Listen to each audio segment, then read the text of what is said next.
Hi, my name is Bruce McDonald. I'm the director of Weirdos. This is a black and white road movie set in the summer of 1976. The story of a young man and his girlfriend heading up the road to search for a better life, and along for the ride is his spirit animal, Andy Warhol. That's kind of the story. So thanks for watching, and see you at the movies.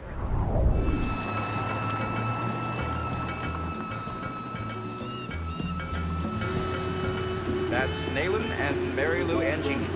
Yeah. Alice is Denise's sister. Denise Keating? Yeah. That's Leo, Jeannie's brother.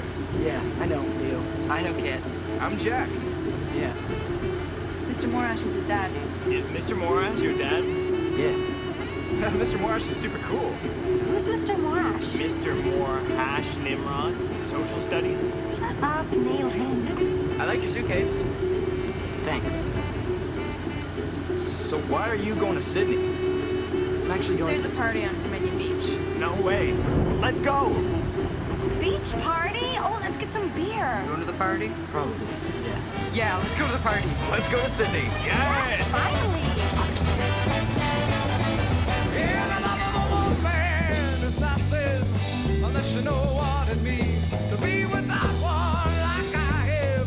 No one to share your dreams. The love of a woman is nothing unless you know how to share all of the good times and the bad times. You'll know that she's always there. She'll get you higher.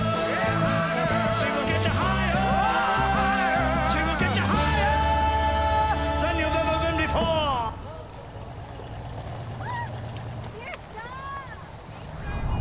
Bruce, welcome to the Berlinale. I'm glad you're here. Your film Weirdos, it's a coming-of-age film, and it's also a road movie with all the old cars and the cool clothes and the 70s rock and folk music and black and white, and I really loved it. Oh, thank you. And it felt like an homage to me. Like, it reminded me of old films or old songs or something. Do you have a special relationship to that time, or why did you choose to make that movie like that? I always liked black and white films, and this was, for this movie, which we thought black and white helps take you back to. To me, it's when you think black and white, I think of remembering things or memory. Thank you, Dankeschön. I've always loved the road film. Yeah. Big fan of Wim Wenders made a lot of black and white road films back in the 70s, I guess. 70s, Alice of the Cities, Kings of the Road, all those great films. Yeah, they're amazing. So, he was, when I was growing up, he was a big influence. And the music is just the music of the time, right? I would have been about the same age as the character when this movie was set. I would have been about 15 years old at that time. So I remembered all this music that we would hear on the radio, and it's a nice music, especially, is a nice time traveling device for people. It takes them back instantly to that time. Definitely. Yeah. And why always the open road? It's like a theme in your movies, I know. Like I got to think about that. When I grew up in Toronto, in the suburbs of Toronto. And I think I was always the guy driving my friends to the airport, when they'd go off and they'd be backpacking in Europe, or they'd be going to South America, and I'd have to stay and work at the t-shirt factory or whatever I was doing to get through the summer, right? So I think it slowly developed in me this kind of lust for wanting to go and wanting to travel, and having never really been, many places up until the time I was 30, I guess. I was telling somebody the other night, I said, the first time I was ever on an airplane, the first time I was ever outside of Ontario, which is a province in Canada, was to the Berlin Film Festival in 1990, when our very first black and white road movie with lots of music was invited here. So it's a good luck charm, the road movie, for me. It sort of satisfies that romance of traveling, and the great thing about road movie is that even when there's nothing happening, there's something happening. Yeah, sort of. that's true. Yeah.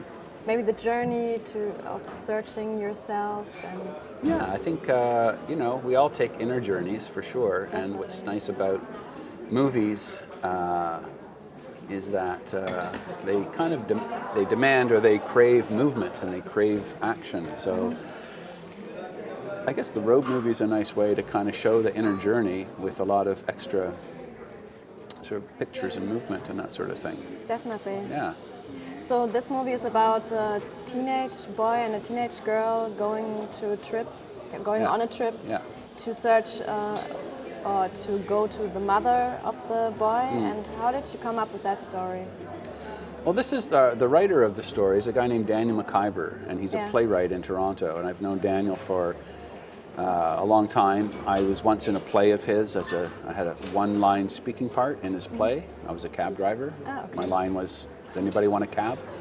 Oh, nice. That was very, it was kind of fun. So I've known Daniel. He was kind of one of the people that introduced me to the world of sort of writing and acting, actors and stuff, that community of people. And I met a lot of people through him, and a lot of them I still work with as writers, screenplay writers, or as actors. So having had a long relationship with Daniel on different things, one day I asked him, I said, well, you must have, a story that is dear to you or that means something to you. So this essentially is his kind of growing up story. He grew up in a place called Sydney, Nova Scotia, which is a kind of, industrial mining town on the east coast of Canada. And as a guy who dreamed of bigger things, he was this sort of, a bit of an oddball or a weirdo, is what we like to call our characters, and he didn't fit into his community of hockey players and tough guys, and his dreams were about Andy Warhol and the factory and the glamour of fashion and arts and that sort of thing. So for a kid like that, growing up in a place like that in the 70s was your only instinct, I think, was to leave, is to get out, is to go find the Emerald City, like Dorothy and the Wizard of Oz. So my role in this was to encourage him to write the script and to help shape the story with him. Okay. And then he was involved, in the casting and in the thinking about the design and that sort of thing. So he's a great, he's like a songwriting partner. Okay. That's how we kind of work, I guess. So, yeah. And for me, the gender roles were really interesting because I had the feeling like the girl, she was more, as they say, butch. Yeah. She is like more strong and more tough than the guy is. Yeah. And as well, the father seems to me like he's taking care of the son and he's really, he's taking care of him. And the mother's more like, go finding herself. It's interesting. I hadn't really thought about that before, that people are doing sort of a little bit of the opposite of what's expected. Yeah. That was, for me, that was that's interesting. neat, yeah. Yeah, that was not intended at all? Well, I guess so, unconsciously. But I thought that about the boy and the girl, Kit and Alice, but it hadn't really occurred to me about the father and the mother. Because the mother is the one that has left home and wants to become an artist and is, hangs out with fabulous people, and the father is sort of more the stay-at-home. Yeah, right. He has his job, he takes care of the kid. I love that. That's so good. Thanks. And it fits into the whole thing too, right? I guess I knew it, but I didn't really, I've never really heard it articulated before like that. Yeah. I think it's good to be fluid, like we're so nailed down in our roles and our expectations, and it's, I think it's nice for people, especially young people, to see these characters and see that things can be different, or things can be a little not what's been expected for out of tradition, right? Yeah, of course. Yeah, that's nice. And the thing is with Andy Warhol, I mean, he appears as this imaginary good friend of kids. Right, yeah. And that reminded me of Play It Against Them. I don't know if That's you know right, that. yeah. With Humphrey Bogart, who always shows up and gives advice to the kid. And That's so cool. And how did you come up with that? Well, exactly that movie. I Yeah? thought of that movie, and I was like, Okay. we were trying to think of one little, as we finished the script, we were like, oh, we're pretty much done the script and we're happy with it. And I said, you know, Daniel, I think it needs some other little something, just a little something fun, something unexpected. And he's like, what? You know, and I said, well, I don't know, like maybe, you know, because there's references to Andy Warhol in the movie where he packs his things, and I said, well, you know, like in Play It Again, Sam, where Woody Allen needs advice about women, and Humphrey Bogart steps in now and again. And then I said, well, who could our Humphrey Bogart be? And he said, well, why not Andy Warhol? He's always, so that's how that was born. So Okay, that's cool. thank you, Woody Allen, Yeah, thank you, Woody Allen. who I adore. So that's Yeah. So and it just made it less serious and a bit sort of fun, and it's unexpected, and so I'm glad you enjoyed that part. Definitely, Yeah. it was cool. And to quote a line from the movie, that is what Andy Warhol says, I think. We're all weirdos, that's what makes us beautiful. I love that line. And would you consider yourself as a weirdo? Totally. Yeah? Yes, yeah. I mean, I think the more of us are weirdos than not. Yeah. You know, for people that don't feel like they're a weirdo, there's got to be something seriously wrong, I guess, or Definitely. something.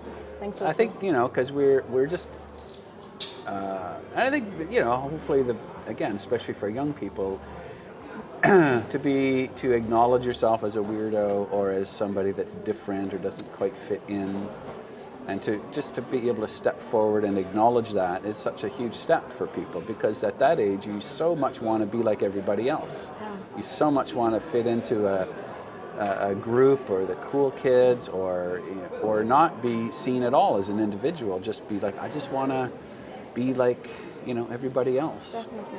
So it's great if the movie can help people, you know, give them a little bit of permission to say, no, it's okay, be outside of the box, or be weird, be, you know, follow your dream, or, you know, switch gender roles, or, you know, whatever it is that sort of gets you going. So I'm very proudly a weirdo. Yeah. Yeah. Definitely. Yeah. You can be. So your film is competing for a Teddy Award. Oh, it's a As you competition, remember. yes, Yeah. of course, yes. And this is the Queer Film Award at the Berlinale. And what do you think of that? I think it's awesome. Yeah? Yeah, I remember coming here years ago, and I remember hearing about the Teddy Awards, and I just thought that was pretty, I hadn't seen that before. So I always thought that Berlin, or the festival, was very forward in their kind of, you know, their kind of celebration of, you know, gay culture and all that sort of stuff. So, you know, a little competition is good for everybody, and it shines a light on some, you know, well-made projects, and, you know, flies the flag high. I think it's great. Cool. Yeah. And because you yourself directed some episodes of the series Queer as Folk, Yes, yeah. right? Yeah. Do you think we need more queer themes or queer movies in general? Yeah, I think so, because, you know, you always want a bit more. There's so much,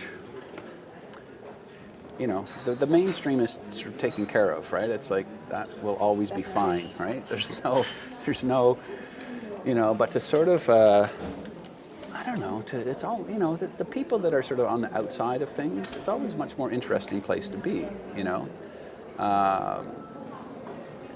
Because, I don't know, just because things are a little more unexpected, a bit more curious, a bit more surprising. There's a bit more of this sort of, you know, active transformation happening in all ways, whether it's personally or socially.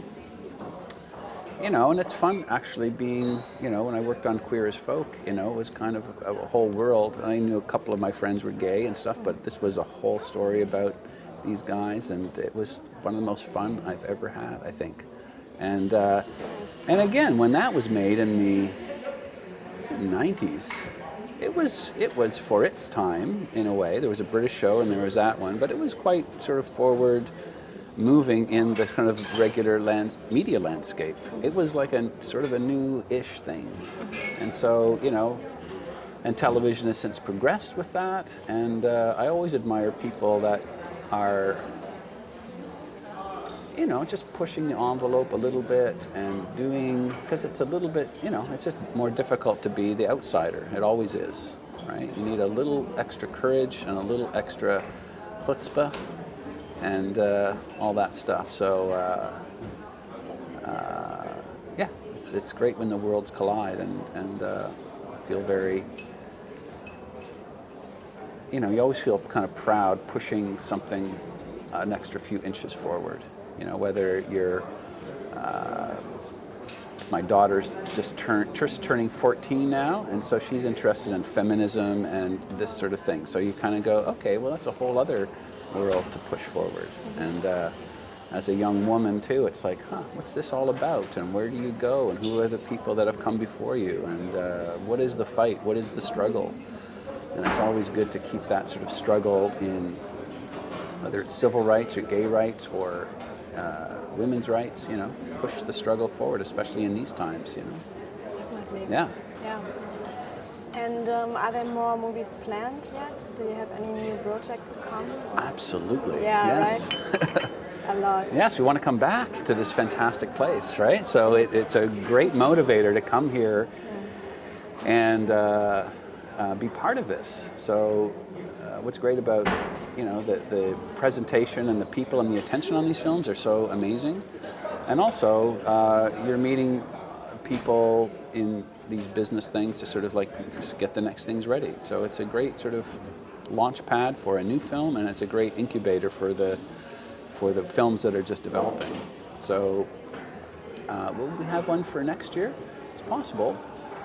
It's possible. Yeah. Yeah. Would be fun to Yeah. see you again. Yeah. Definitely. I want to be like Woody Allen. See, Woody's regular. He makes a movie a year. Yeah, definitely. He's just like, yeah. he's just regular. One after And I another. love that, right? He's yeah, just, it's like a you know, factory, yeah, movie factory. Yeah. Definitely. And it's You can do that. I think so. Yeah. Yeah, I think so too. Well, thank you for the encouragement. Yeah. That's good. Of course, you're welcome.